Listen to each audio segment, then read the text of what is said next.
Please subscribe and don't forget to press the bell icon to get notified whenever we upload a new video. Joining me on the panel today, we have CNBC senior markets commentator Michael Santoli, along with Dennis Berman, who's financial editor at the Wall Street Journal, and Karen Feinerman joins us at Post 9. She's president of Metropolitan Capital. Welcome to everybody with a quick look at today's market. Let's start with the Dow, closing lower, as you mentioned, by about 85 points there, off the lows of 103, but did turn lower in a big way on reports Republicans are considering that phase-in of the corporate tax rate cut. Today's Dow winner, Apple, up 2%. The biggest loser was Merck, down 6%. And the S&P Mattel came out as a big winner, up 11%. And AMD down 8% today, making that the biggest loser. Michael, a lot going on. There was an awful lot going on. I do think that the tax reform headlines were a little bit of an excuse just to take another leg down. But more broadly speaking, I think that we've actually been pulling back for a couple of days. Friday's buying panic in the big tech stocks kind of covered up the fact most stocks have been gently pulling back, gently consolidating. I think that's okay as we reach new highs here. So I do think that people are on alert. It seems like a lot of targets have been hit on the upside, and maybe you want to think about taking off some risk as you get to the end of the month. We also had Apple today, as we mentioned, the best performer. It was up about 2% in the Dow after hitting a new intraday high, its highest level since September 1. And that, of course, comes on the heels of a big tech run Friday. And as investors and analysts are anticipating Q4 results after the bell Thursday, 10 Karen is coming on Friday. What do you make of Apple's performance? Well, I think it was just euphoria that we see sometimes into these the launch already happened, but the actual phone delivery starting. But I think this quarter we're going to have no idea really what strength there'll be for the 10. So I don't know that this quarter is that important. I think it'll be very important to hear what they say about deliveries, what they say about are there any troubles with production? There's a lot of stories you hear. Probably 94% of them are not true. You got to figure out which 6 are. Right. I can't do that. I don't know. I didn't want to own it into the launch. It always follows that buy the rumor, sell the news sort of thing. Now I feel like, okay, now it's an all-time high, a little too high for me right here. I'm going to sit on the sidelines. Dennis, what about you?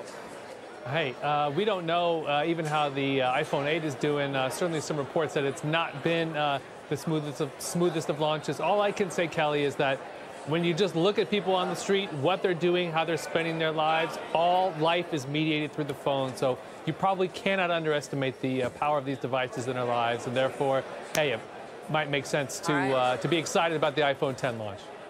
Certainly a big week for Apple, but it's an earnings alert here after the bell from Mondelez. Those results are out. Let's get over to Seema Modi with the numbers. Seema? Kelly, good afternoon. And the stock is moving on this upbeat report. 57 adjusted on its bottom line versus the expectation of 54 cents. Revenue coming in above expectations at $6.53 billion versus the street expectation of $6.45 billion.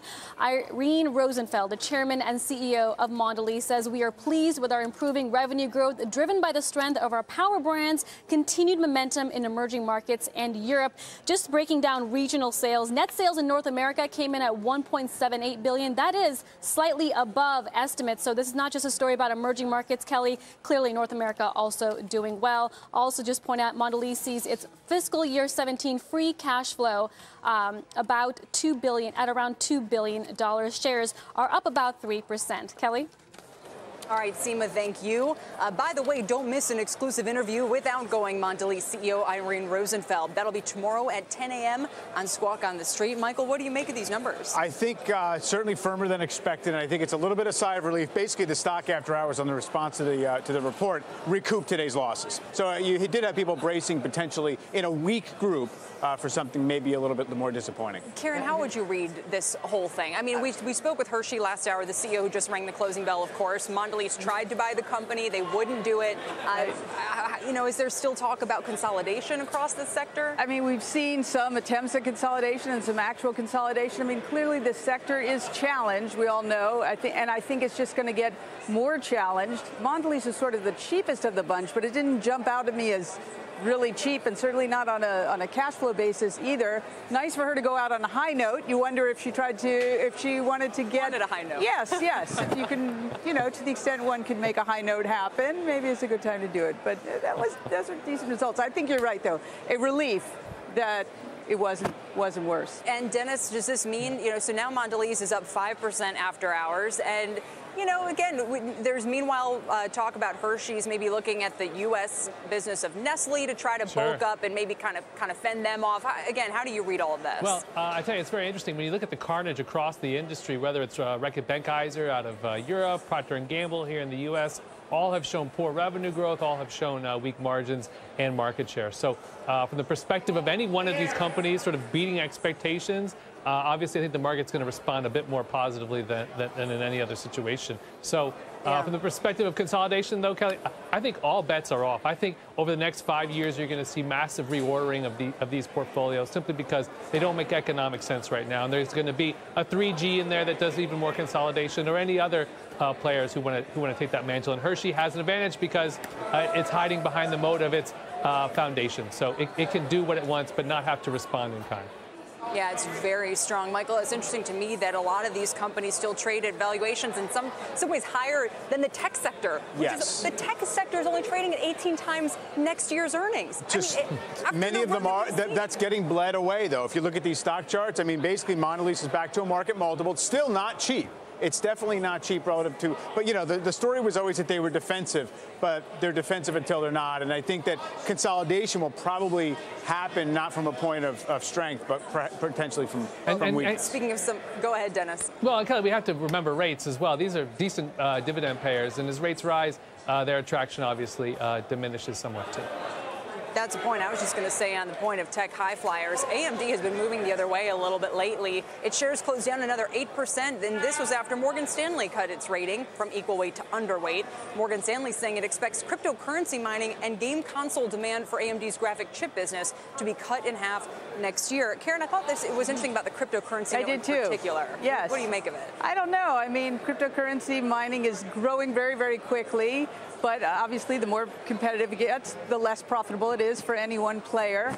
I don't know. I was never able to tell how much their end user was actually a crypto miner. Right. I don't know. So that was sort of interesting to me on a day that Bitcoin, you know, hit back over 6,300. Yeah. Well, I think it closed, I don't know, 61. Not quite there. Yeah, not quite there. To your point, would it help if AMD provided any clarity that it can about who that end user is that it's selling? I mean, you know, how if they much were more of that specific? Yeah. I don't know. Some people would say, no, we hate that business because we think it's going away. We think it's going to zero. Yeah, it looks like a fad stock in that case to a lot of people. And I think that the bigger takeaway from the downgrade today was that, you know, their core business, right, of microprocessors, outside of gaming consoles, outside of cryptocurrency, looks like it's not all that strong. And they kind of were, you know, had a few things in their favor that maybe are expiring right now. And the stock never looks cheap. It's a company that kind of operates at break even. And Intel, Dennis, meanwhile, put up some good numbers last week. Great numbers, and the stock responded in kind at the end of last week. Some rather incredible one-day gains for Intel, as well as those other tech companies, Kelly. But from my perspective, there's always a little bit of mystery on these analyst reports, and I do not know the answer. I will say that. But there is a little bit of mystery. Does the company want to get that message out there in some subtle way, perhaps through an analyst, to condition the stock for what might be not an ideal quarter? I don't know the answer, but that's the kind of thing. They were so strong in that Morgan Stanley report. It kind of got me thinking that might have been the scenario there.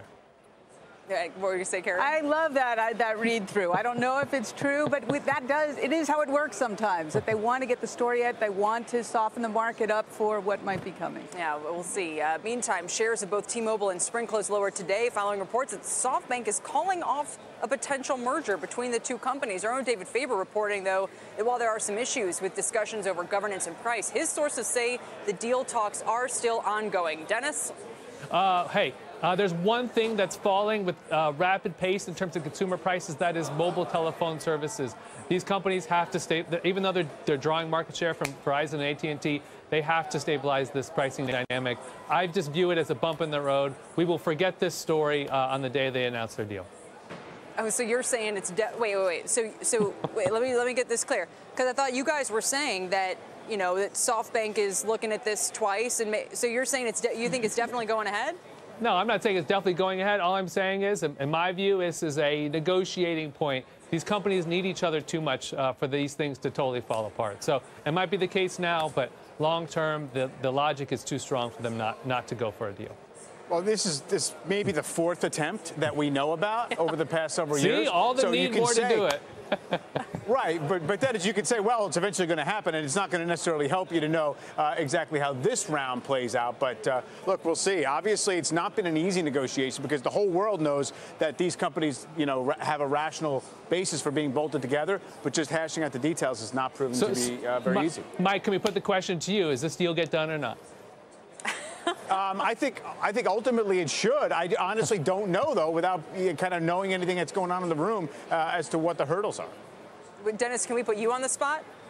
What do you think? I don't know what the details are going on in the room, but just in terms of market dynamics. I don't have a team of M&A reporters at my disposal, Dennis. You do. Yes, you do. You have a whole colleague, a whole room full of them. They don't answer to me, though. Okay, all right. From not knowing anything about what's going on in that room, I think industrial logic says these two companies have to find a way to make it happen. So I'm going to vote yes. All right, let's move on. Paul Manafort, the former campaign chair to the Trump campaign, indicted earlier today on 12 counts related to money laundering, which has ties to the properties he owns here in New York. Robert Frank has the details on them. Robert?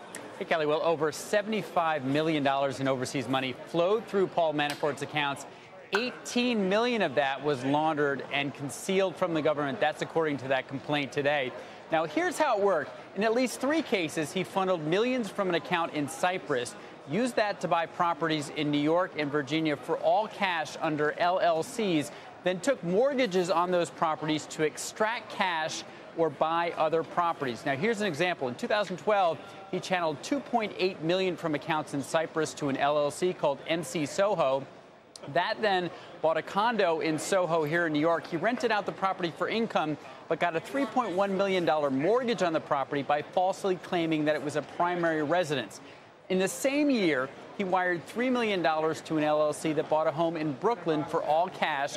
He then got a $5 million loan to renovate the property, but instead, he used the proceeds to buy another home in California and pay down a previous mortgage. So what you have here is they used funds from an undeclared offshore account, bought real estate under an opaque LLC, then extracted cash without declaring any of the income, the proceeds, or the origins of that cash. That's where it's money laundering. Now, he will be forfeiting properties in the Hamptons and Virginia, as well as those properties in New York.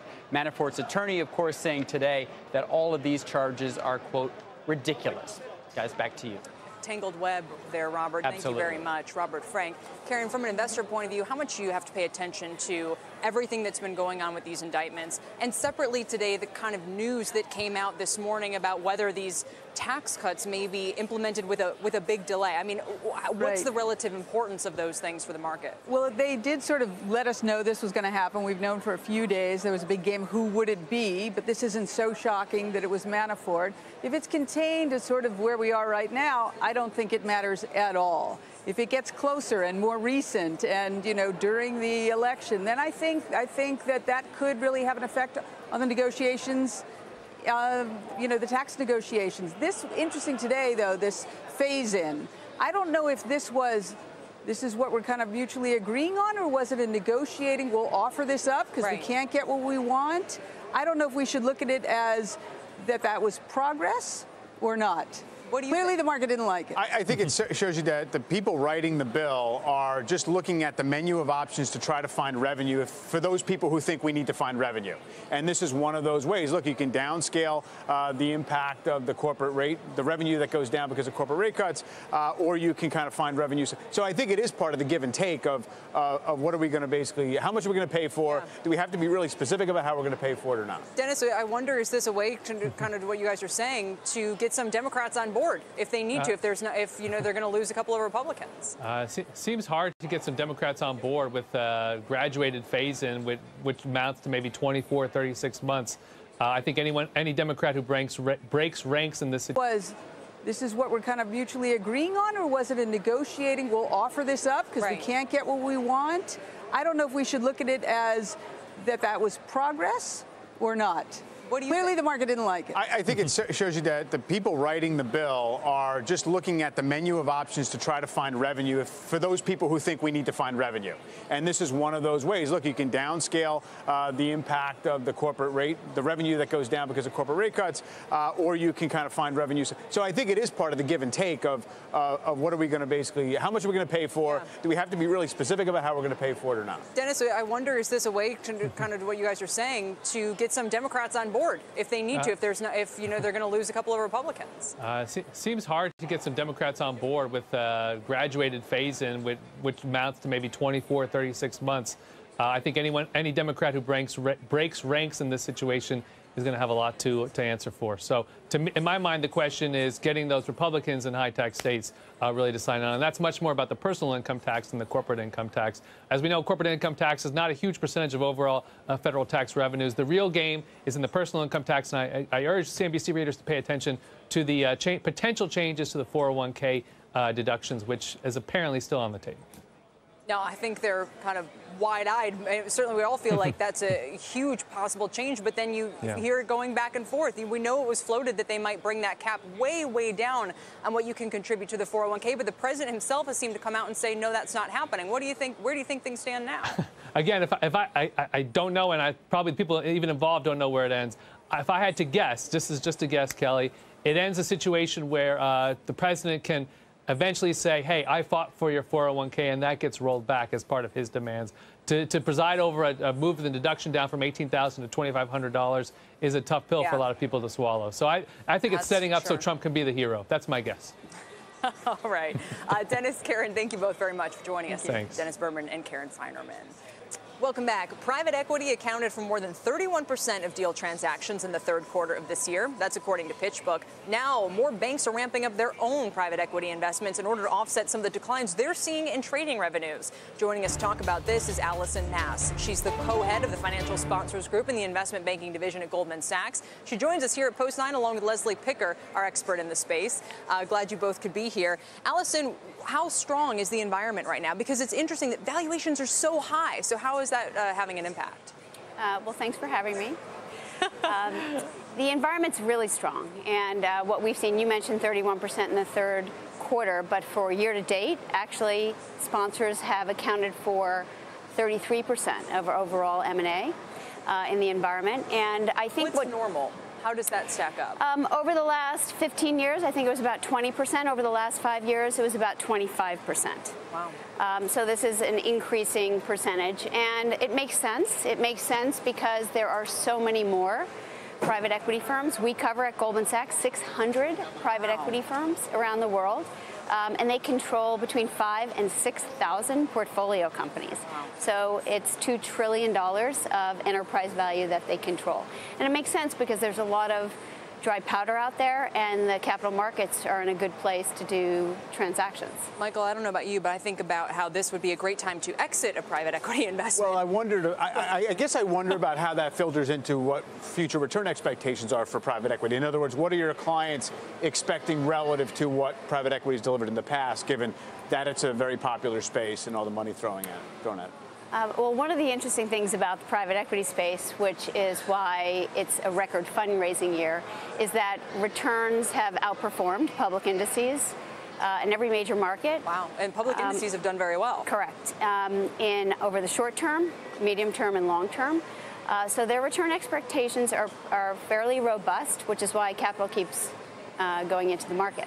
Leslie, what do you make of the proliferation of private equity firms and their expectations that the returns are still going to be so high? I mean, is that possible? Well, I think it's interesting because you look at what's going on with Apollo, which raised its record buyout fund this year. CVC raised a record buyout fund for Europe. And you have to wonder, given what we're seeing in the hedge fund community, how is there such a dispersion with their private equity counterparts in terms of their ability to raise money? And I think Allison brings up a good point in that, we're starting to see a lot of this fundraising centered around these returns. But the question, as you brought up, was, what does that mean in terms of your traditional buyout strategy? How is the private equity community transitioning to account for these high valuations and being able to generate and keep up with the high returns that they've experienced over the last 10 years? Well, the industry is having to become a little bit more creative, and we talked about what percentage of overall M&A is done by the private equity community, but only 7% of that year to date has actually been in LBOs. Leverage. While 50% has been on the buy side, about 50% on the sell side. And they've had to be more creative. They've had to use their own portfolio companies to do acquisitions, like Aventur and VWR. They've sold minority interest or purchased minority interest. They've partnered with strategics. So the way they're generating these returns is being a little bit more creative, and they're going to have to continue to do that in the kind of environment where we see enterprise values at close to 12 times in the public market. Which is pretty high.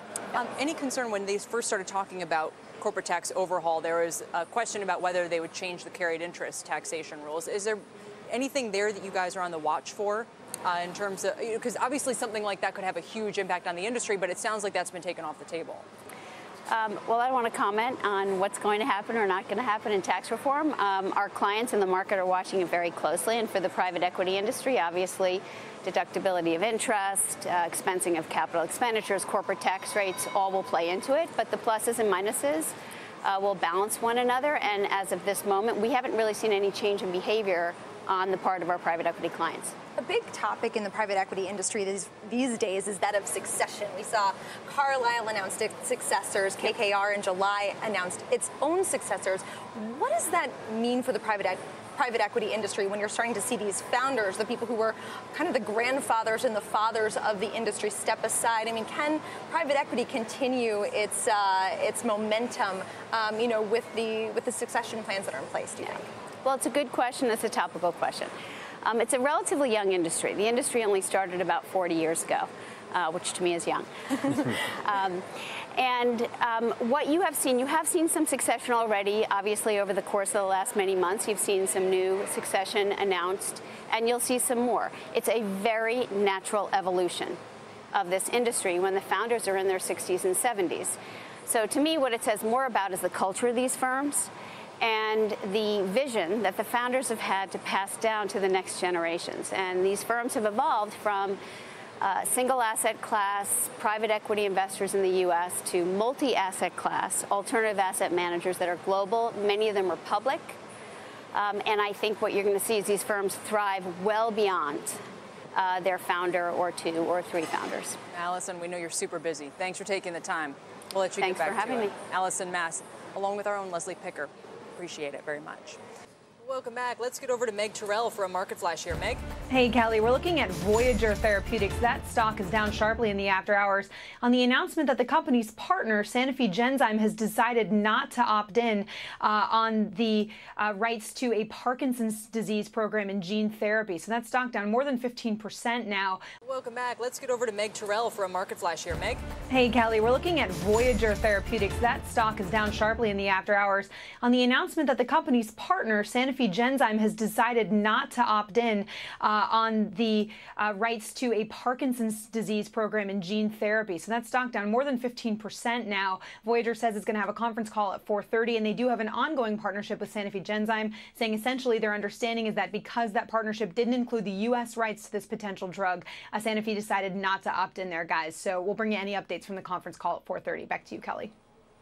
Wow, a 15% drop. Meg, Parkinson's, I mean, who are the other companies doing, sort of focus in this space?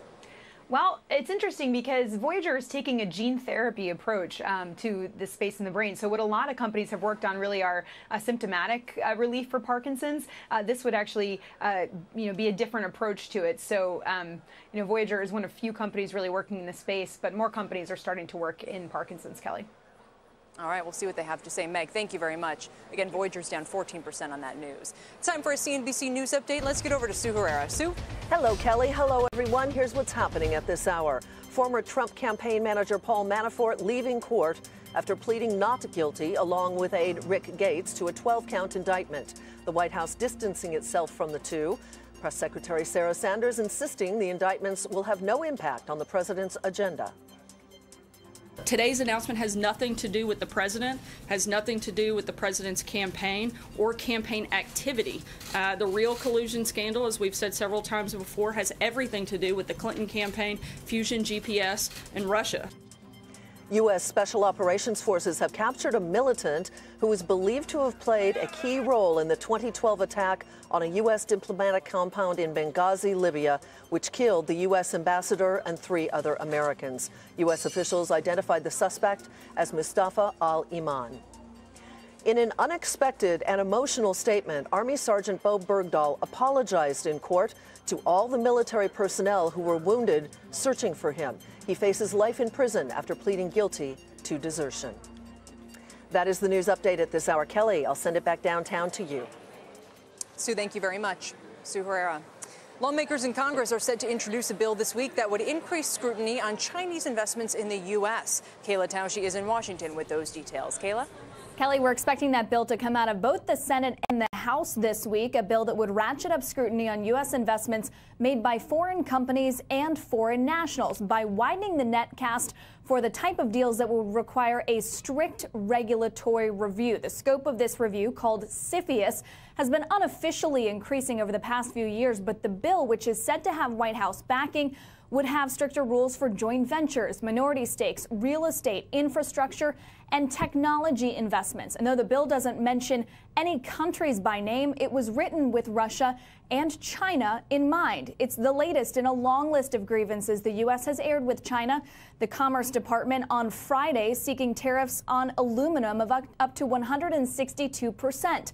Tomorrow, a trade panel will consider solar tariffs, and actions on steel dumping and intellectual property penalties are being eyed on the other side of the president's trip to Asia, which begins in just a few days, with hawkish tones ramping up despite the absence of Steve Bannon and despite Politico reporting that Peter Navarro, a well-known China hawk, will not be attending the trip. Inside the administration, top trade officials Bob Lighthizer and Wilbur Ross are still carrying this torch, as is David Malpass, the Undersecretary for International Finance at Treasury. Kelly, it's an interesting move with all of this coming to bear just before the president's trip. We'll see how this all plays out on the ground. Back to you. And we've already seen the pressure on the Chinese side as well. I mean, there's questions about when the Waldorf's actually going to be renovated and maybe going condo. What further impact would it have if the U.S. puts more pressure on our side against China doing deals? Well, we know that China has usually been known to take a retaliatory approach when the U.S. takes very tough actions against certain sectors or certain companies. It's unclear how the Chinese would choose to respond this time around, or if the two presidents, when they meet, would be able to smooth things over. Kelly, you mentioned the Waldorf, and I want to point out particularly what this bill would do for real estate. In the past, it would only deal with real estate near military bases. This would deal with any sensitive national security location, which some have said could even be a Federal Reserve Bank. Wow. All right. Big stuff. Kayla, thank you very much. Kayla Tausche. Time now for our takeaway segment today, formerly known as Fast Take. Still just as fast, Michael. And today we begin with major changes that could be coming to how the S&P sorts itself by sector. As Barron's noted over the weekend, a new communications services sector may be coming that would include the stunted telecom group and social media and search engine companies. Here's my question. If Facebook is moving to the new sector, what does that mean for all the sector ETFs? You know, I'm sure each one of them has some kind of provision for what they're allowed to cover. Now, a lot of them are not necessarily just the exact S&P sector as defined by the index provider. But I do think what it will do is kind of refocus our view as to how big technology per se is in the S&P. Right now, looks huge right now. It looks huge, 25% or so of market value and earnings. On the other hand, Amazon's not in what they call technology. So you have to kind of have these asterisks out there anyway. But I do think it's overdue to get this kind of weird, kind of tag-end, stunted telecom sector into something else. And if they make a move like that, the announcement could come as soon as November. It will have huge implications for all of the money in those buckets. In the sector, too. ETFs, Yeah. Next, Papa John's sales have been sliding since Trump encouraged people to boycott the NFL in late September. This according to the Sports Business Journal. NFL spokesman Joe Lockhart confirmed they'd heard concerns from Papa John's John's and other top sponsors. Michael, Papa John's last year signed a multi-year partnership with the NFL. Now we had a bunch of Houston Texans kneeling over the weekend after insulting comments by their owner. What options does this leave the NFL? Yeah, that's a great question. What options? I mean, beyond what they've already concluded, which is, they're not going to stand in any rigid way against the players' ability to kind of express themselves that way. Do they just have to kind of accept that maybe a certain number of viewers are just not going to be in for it, or what? What happens if the sponsors like Papa John's start to put more pressure? That is the big question. I mean, obviously, there's, it's so mixed up in the broader trends in terms of lower TV viewership and all the rest of it. It is interesting. It would have to be more than one sponsor, I think, making a fuss. There's Papa John shares down 11% in the last 2 months. And finally, Elon Musk has given us a glimpse of the new tunnels his boring company is drilling beneath Los Angeles, which is great, Michael, unless you're a Tesla investor frustrated lately by the Model 3 production bottlenecks, worried about all the competition headed their way. We also had the Falcon rocket launch again by SpaceX today. Should Musk be focusing more or all of his attention on Tesla right now? I've never been one of those who thought that there was this like tiny finite ability of an executive to focus. I mean, there are very large, complicated companies run by one person.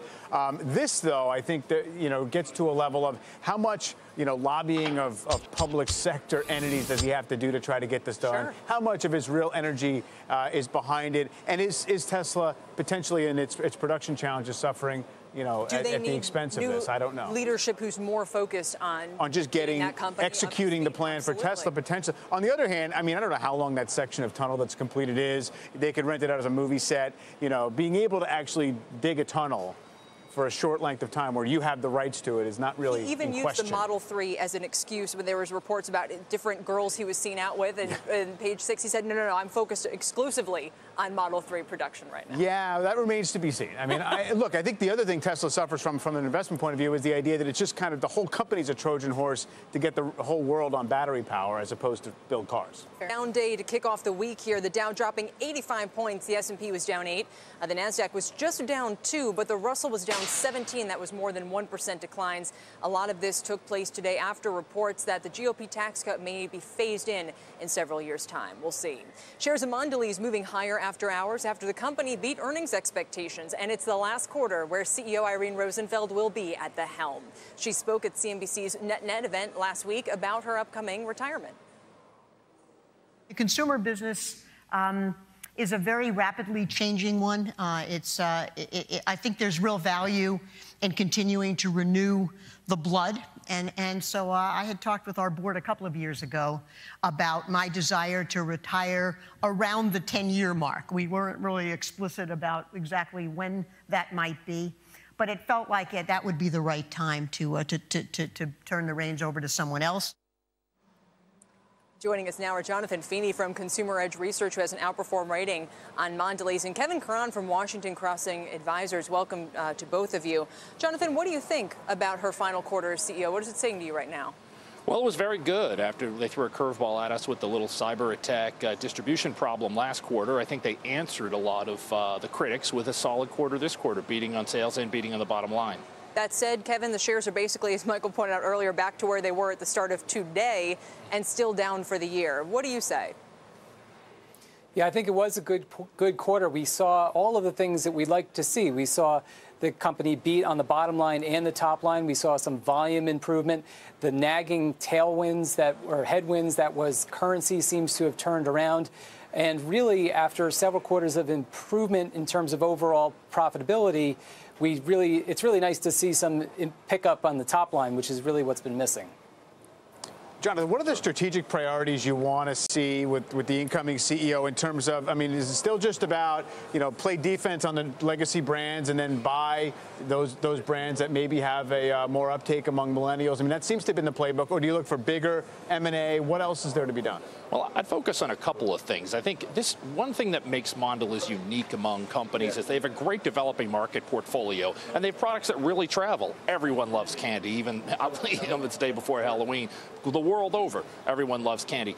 A lot of that business exports is about 30–40% of their business. As far as developed markets go, like North America, I think they need to take a hard look, perhaps, at their cost structure. Their leading competitor, Kellogg, has divested or wound down their direct store-door distribution network and is going to market in a less expensive way. I think that's one of the moves, or something like that move, that Mondelez's new CEO will take a look at. So, Kevin, it's not about getting into the cannabis business?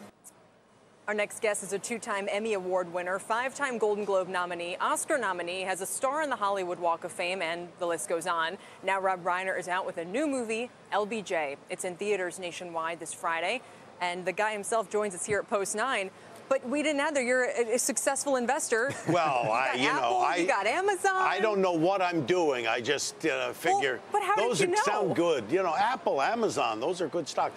But I got in early, so maybe I got a couple of bucks. Yeah, well, it sounds like it. Have you talked to them about making content? I mean, this is their whole play right now. Well, Amazon is making content, and now Apple is putting a ton of money, and Google is putting. I mean, everybody's making content now, which is great for people like me who like to tell stories. Have you engaged with them on any individual Not yet, project? but I will. I mean, I actually met Amazon recently about a TV project that I have, and I met Netflix. I mean, there's so many platforms now. Are they willing to pay like crazy money?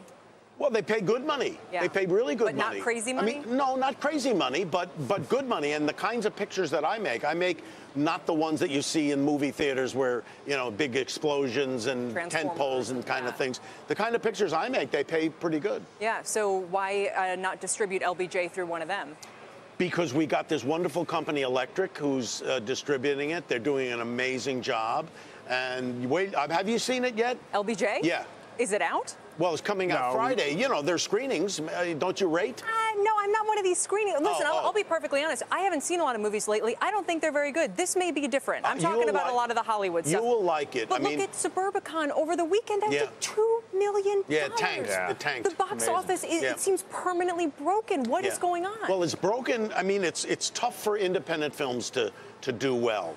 But some of them break through, and every once in a while you have a breakthrough. This one, you'll see Woody Harrelson like you've never seen. I mean, he's absolutely incredible. And people say, Woody Harrelson, LBJ, when you see it, you won't believe how great he is. Because it's interesting. You've had several people portray LBJ in different projects at different phases of his You had Bryan presidency. Cranston last year on HBO and then on Broadway all the way. And he's great. But wait till you see what Woody Harrelson does. But I'm sort of fixated on what's been happening with the box office. And you know the box office better than anybody. Yes. You know, it was a bad summer, and then it's another bad weekend, and then it's another bad weekend. And, is Hollywood permanently broken? Is it look at what's happened with Harvey Weinstein, too. I'm just saying, is there a culture problem? Is there just what is it? It seems like it's bigger than just a bad year. You know what happens? The way in which you exhibit product changes. It keeps changing. There was a time when DVD was a huge window and a great opportunity. Now that died out. Then all of a sudden streaming and video on demand and all those things change. So what happens in the box office in the theater? There may be only pictures that, like make the joke, have the word man and a number in the title, Spider-Man 2, Iron Man 4, whatever. Right.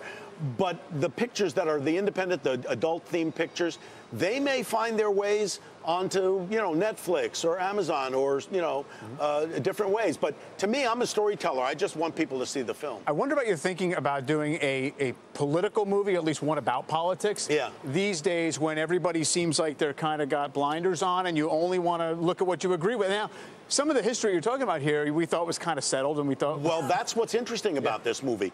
Given the political landscape, we're seeing a functioning president and a functioning government, and we're seeing how it can be done. And like you say, the theme of racism and all that, it's bubbled back up to the surface. So that becomes, a part of the conversation again. But I think people are going to really like the film because when you see it, it gives you hope for what we can aspire to as a government. It seems broken now, but I think it can get back on track at some point. Sort of on that note, but going back to the Hollywood issue, what do you think the lasting impact of what's happened with Weinstein is going to be? I mean, they did a lot of independent movies that did very well, and now it sounds like that company has massive financial problems. It's unclear what its future is even going to be, and every day brings a new allegation about, some person of interest in Hollywood. Right. Well, I think ultimately, I don't think it's going to have a tremendous negative impact on the business of Hollywood, but what I do think it is doing is having a huge impact on the national discussion of sexual harassment, because we've seen it. We saw it at Fox. We saw it, the other day with Mark Halperin. We saw it even back to Anita Hill and Clarence Thomas. I've I've never talked to a woman who hasn't had some version of some kind of harassment in her life. And you can see why women wait so long to come forward, because either they're not going to be believed, they're going to say, well, they asked for it, or they're going to get punished. So if the President of the United States can come out and say overtly that he sexually harassed people and he still gets elected, what avenue do women have? It's going to take the men. So it's going to take the men to step up. That's for sure. And I'm wondering about the women like Reese Witherspoon as well, who have become sort of power figures in their own right in Hollywood. Do they begin to drive more of the production decisions and more of the movie making, and what impact could that have? Well, I hope it has that kind of impact. I've been saying this for a long time. You know, and it's not, women need to be, more women need to be in positions of power, whether it's in business, in Hollywood, or in government. Women value life more than men do. And I'm just saying that. Mike, you want to respond to that? No, they do. They do. They understand what it is to. I'm willing to defer. I got a wife and two I have a daughter, too. And I mean, they understand the connection to life. This is very important. So do you own Netflix? Do I own? You own Apple, you own Amazon. I don't have any Netflix. I don't have any Netflix, but if they hire a woman to run the whole thing, maybe. Rob, thank you very much. Thanks for coming. Best of luck with the film. Okay, thanks. Thank you for joining us. That's Rob Reiner.